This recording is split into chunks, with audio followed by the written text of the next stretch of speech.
Très ravi de vous retrouver pour cette édition d'19h. Mesdames et messieurs, bienvenue à tous. À la une de l'actualité, les membres du comité régional de suivi du plan d'action 2019-2023 de la CEDEAO et sur le retour des biens culturels africains à leur pays d'origine prennent part à une réunion depuis ce matin à Cotonou.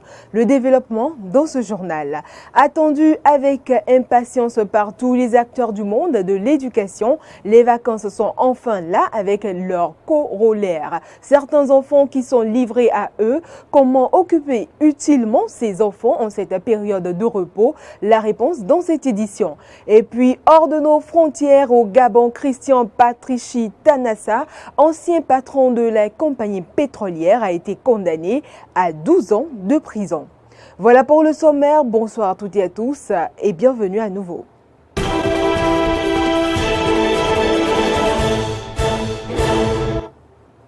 Merci de nous préférer pour vous informer. Les membres du comité régional de suivi du plan d'action 2019-2023 de la CEDEAO sur le retour des biens culturels africains à leur pays d'origine prennent part à une réunion depuis ce matin à Cotonou. Pendant 2 jours, ils vont travailler à la préparation d'un symposium international sur les restitutions.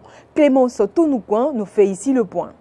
La présente rencontre se veut périodique pour évaluer l'état d'avancement du plan d'action 2019-2023 de la CEDEAO pour le retour des biens culturels africains à leur pays d'origine. L'initiative vise à mutualiser les efforts des pays membres pour la promotion, la défense et la valorisation des cultures des pays membres de l'institution. À ce jour, beaucoup d'avancées sont réalisées tant au Bénin que dans d'autres pays de la sous-région en matière de restitution de biens culturels. En plus des succès engrangés par le Bénin, le Nigeria vient de remporter également une victoire, pas des moindres, en matière de restitution, avec la remise par l'Allemagne de plus de 1000 objets de bronze de Benin City. Tous ces succès s'ajoutent à la restitution au Sénégal par la France de l'année dernière du sabre d'El-Hadj Omar Tall, ainsi que quelques restitutions symboliques dans quelques États membres. Tous ces faits favorables à la région donnent des lueurs d'espoir pour un retour massif de nos biens culturels illégalement exportés et qui se trouvent hors du continent. Au cours de cette rencontre préparatoire du symposium international sur les restitutions prévu en octobre à Dakar au Sénégal, il est attendu des participants de propositions concrètes. Les efforts faits par la CEDEAO pour le renforcement du cadre juridique et le renforcement des capacités des experts et ceux des autres États membres nous conduisent à un élan appréciable pour réclamer nos biens hors du continent. Avec la présente réunion, chers membres du comité régional, vous aurez l'occasion d'approuver les thématiques ainsi que la planification du symposium international sur les démarches de restitution des biens culturels, d'identifier des partenaires internationaux pouvant apporter un soutien technique ou financier au symposium, de proposer un plan de partenariat avec les ambassadeurs de la CEDEAO à l'UNESCO, d'examiner les termes de référence de l'inventaire des biens culturels à l'étranger et, enfin, de soutenir la mobilisation des ressources pour financer le plan d'action sur le retour des biens culturels. Dans des 2 jours de travaux, il est prévu la visite de l'exposition des 26 trésors royaux restitués au Bénin par la France. À présent, le Conseil des ministres s'est réuni hier en présence du chef de l'État, Patrice Talon. Au cours de cette séance, plusieurs décisions ont été prises. Voici un extrait du compte rendu du secrétaire général, adjoint et porte-parole du gouvernement, Wilfried Léandre Rumbedji. Au chapitre des mesures normatives, en point 1, modalité de mise en œuvre de l'auto-assurance de l'État pour la couverture des biens culturels publics. Le présent décret vise une protection efficace des biens culturels en vue de l'émergence d'une économie touristique, culturelle et artistique. Elle s'étend aux activités de promotion et de circulation des œuvres. Le test qu'il organise intervient en application de la loi numéro 2021-09 du 22 octobre 2021 portant protection du patrimoine culturel en République du Bénin. Ainsi, l'auto-assurance porte sur la perte, le vol et les dommages que pourraient subir ces biens publics, les détériorations diverses dont ils peuvent être l'objet à la suite d'un vol, d'un incendie, d'une explosion, d'une grève, d'un acte de vandalisme, des dégâts causés par les eaux, etc. En point 2, mise en œuvre des registres communaux des personnes physiques. La loi assigne aux communes la tenue de 2 registres des personnes physiques établis sur leur territoire, l'un pour les nationaux et l'autre pour les ressortissants étrangers.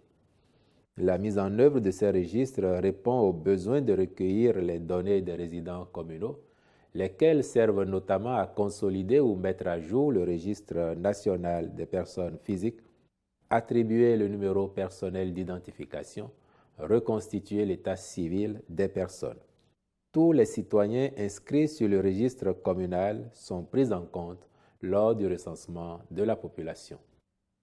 Au terme du présent décret, cette inscription est effectuée soit à la naissance, soit lors de l'installation sur le territoire national, par une déclaration à la mairie du lieu où la personne a choisi de fixer sa résidence principale, et cette déclaration concerne l'ensemble des personnes composant le foyer.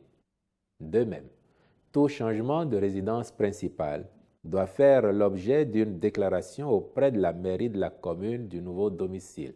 Elle est obligatoire, même s'il n'y a pas de changement de commune, et devra intervenir dans les 8 jours ouvrables suivant le déménagement. Les ministres concernés veilleront à l'application diligente de ces dispositions réglementaires. Par ailleurs, d'autres mesures normatives ont été adoptées.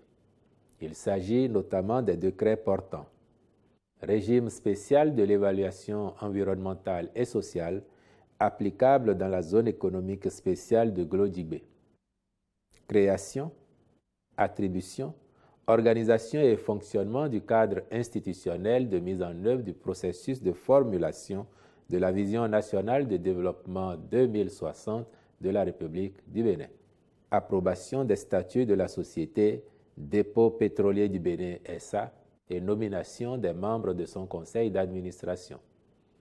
Approbation des statuts du Bureau béninois du droit d'auteur et des droits voisins, puis nomination des membres de son conseil d'administration. Modalités pratiques et opérationnelles de la reconstitution générale des actes d'état civil. Nous poursuivons ce journal. Rémi Prosper Moretti, président de la Haute Autorité de l'Audiovisuel et de la Communication RAC, a accompagné des conseillers à rencontrer au siège de l'institution hier le président du Conseil national de la communication du Cameroun. Cette rencontre s'inscrivait dans le cadre d'une visite de travail pour la préparation de la 10e conférence des instances de régulation de la communication d'Afrique, CIRCAF. Après les mots de bienvenue du président de la HAC, le président du CNC Cameroun s'est confié à la presse avant le démarrage des travaux. Suivez. Vous êtes là cette fois-ci pour que nous puissions préparer ensemble la CIRCAF, qui est le grand rassemblement de tous les régulateurs africains et qui aura lieu en septembre prochain au Maroc. En tant que président, vous voulez passer la main, pas parce que vous déméritez, mais parce que votre mandat prend fin. Et donc, c'est avec regret que nous vous voyons partir. Et donc, comme je le disais, vous êtes là pour que nous puissions préparer donc, cette grande messe qui aura lieu au Maroc, où le Maroc prendra la relève pour 2 ans. Bien sûr, le secrétariat exécutif étant permanent, le président de la HAC reste toujours le secrétaire exécutif donc, du réseau. Je me retrouve chez moi, chez vous, chez moi, parce que le siège du RIAC est ici et je suis venu pour un travail ponctuel voir le secrétaire exécutif du réseau panafricain pour qu'on se mette ensemble et qu'on ait des points de convergence sur ce que nous allons faire au Maroc. Et puis avoir un bilan de ce que nous avons pu faire et voir une projection sur ce que ça sera, l'ORIAC sera demain, même si je ne suis pas là, c'est une organisation panafricaine qui doivent vivre. Et je suis ici pour voir avec le secrétaire exécutif du RIAC ce qu'on doit faire. Et j'ai saisi cette occasion pour remercier les autorités béninoises parce que, comme le secrétaire général disait, ça c'est un bâtiment offert par les autorités du Bénin. Et j'ai saisi cette occasion pour remercier le président Patrice Talon qui menaçait des efforts pour nous soutenir toujours. Et c'est une occasion de féliciter encore votre pays, le Bénin, un pays qui montre l'exemple du panafricanisme. Restons toujours au Bénin, moment très attendu avec impatience par tous les acteurs du monde de l'éducation. Les vacances sont enfin là avec leurs corollaires. Certains enfants, bien souvent, sont livrés à eux. Comment réussir à les occuper utilement en cette période de repos? Réponse dans ce reportage de Clémence Tonoucoin. Apprenants des écoles, lycées et collèges égrènent depuis peu leurs vacances scolaires. Pendant ce moment de repos et de divertissement, les occupations varient en fonction de l'âge et des centres d'intérêt. Fulgence Arwangonou, coach scolaire, estime que l'organisation des vacances repose sur une même base, celle qui consiste à jeter un regard sur comment a été l'année scolaire. Il faut commencer par faire le bilan de l'année scolaire passée chez l'enfant. Et ce bilan se fait avec le bulletin au relevé de notes. Et ça revient à faire quoi? À voir les notes que les enfants ont eues. Partout, les enfants ont eu la moyenne, c'est-à-dire ils ont eu 10. C'est bien, il n'y a pas de problème. Mais partout, les enfants n'ont pas la moyenne. Quand bien même ils passent en classe supérieure, il faut revoir. Quand l'enfant a eu peut-être 8 en mathématiques, alors peut-être qu'il a eu 12 de moyenne, ça veut dire qu'il redouble en mathématiques. Ça veut dire quoi? L'enfant a besoin de faire des cours de soutien dans ces matières afin de revoir ses lacunes. Et le mois de juillet est le mois idéal pour faire les cours de soutien dans un rythme très léger. En nous, naturellement, depuis des années, des décennies, c'est les cours de vacances, ce que nous appelons les cours d'adaptation. Après les cours de soutien, l'enfant peut suivre les cours d'adaptation parce que je dis, tous les enfants ne sont pas candidats aux cours de vacances. Et aussi faire le bilan des attitudes pour voir les comportements adoptés pour réussir. Pour le coach scolaire, les vacances peuvent permettre également de résoudre le problème de l'emploi. Pour cela, il revient aux parents de stimuler le talent inné de leurs enfants. Votre enfant sait bien danser, votre enfant sait bien dessiner, votre enfant fait telle ou telle chose. Nous devons réveiller ce talent inné au niveau de chaque enfant, à les accompagner à s'inscrire dans des activités, que ce soit la couture, que ce soit la coiffure, que ce soit la danse, tout ce que vous voulez, pour réveiller et stimuler le talent inné. Ce faisant aussi, nous essayons de résoudre un problème, le problème de l'emploi. Nous parlons souvent de la monnaie professionnelle. Nos enfants, il n'y a pas que l'école dans la vie. Ils peuvent aller à l'école des talents innés en eux. Je donne cet exemple, votre enfant, il aime bien tout ce qui est couture. On peut l'inscrire chaque année dans un atelier de couture qui respecte quand même les normes en fonction de son âge. Et vous imaginez s'il le fait en 6e, en 5e, jusqu'en terminale, votre enfant est peut-être apte à avoir son diplôme et il peut gagner de l'argent tout en étudiant au niveau supérieur. Pendant les vacances, il faut aussi permettre aux enfants de s'amuser. Le coach fait une proposition d'agenda quotidien pour les vacanciers. Dans une journée de 24 heures, il faut permettre aux enfants de s'amuser, de suivre la télé, de sortir peut-être sur la cour, de faire des activités un peu traditionnelles et de passer quelques minutes, quelques heures aussi à revoir les lacunes qu'ils ont. Ils peuvent par exemple continuer par lire les romans au programme en attendant, donc vous voyez, suivre le journal. Donc c'est un assemblage d'études, d'amusement, d'un peu de tout qui crée une bonne journée de l'enfant et qui crée plusieurs journées, donc des mois, des périodes de vacances pour nos enfants. En somme, les activités académiques devront se faire dans un rythme beaucoup moins soutenu. Toute autre information hors de nos frontières à présent, jugé au Gabon depuis lundi pour détournement de fonds, complicité de détournement de fonds et blanchiment de capitaux. Christian Patrici Tanassa, ancien directeur général de la Compagnie nationale des hydrocarbures, et ses 2 collaborateurs viennent d'être condamnés à des peines de prison et de fortes amendes.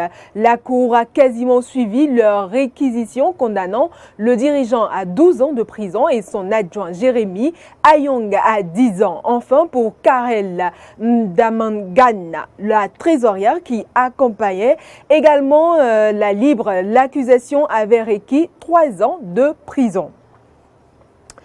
Et puis, une autre information face à la variole de singe. L'OMS, Organisation mondiale de la santé, a tenu aujourd'hui une séance de comité d'urgence de santé.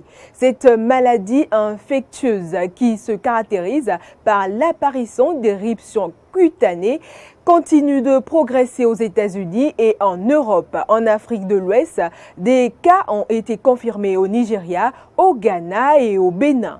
Une session de formation de virologues des 15 pays de la CEDEAO s'est achevée mercredi 20 juillet à Dakar. À l'initiative de l'Organisation ouest-africaine de la santé, les virologues des pays de la CEDEAO sont rentrés chez eux avec des kits de diagnostic communs. C'est ainsi que nous refermons ce journal. C'est la fin de cette édition. Vous pouvez désormais nous suivre via l'application Eden TV Diaspora FM. L'information continue sur nos différentes plateformes YouTube, Facebook et Twitter, et sur notre site internet www.benin-eden.tv. Merci de nous avoir suivis.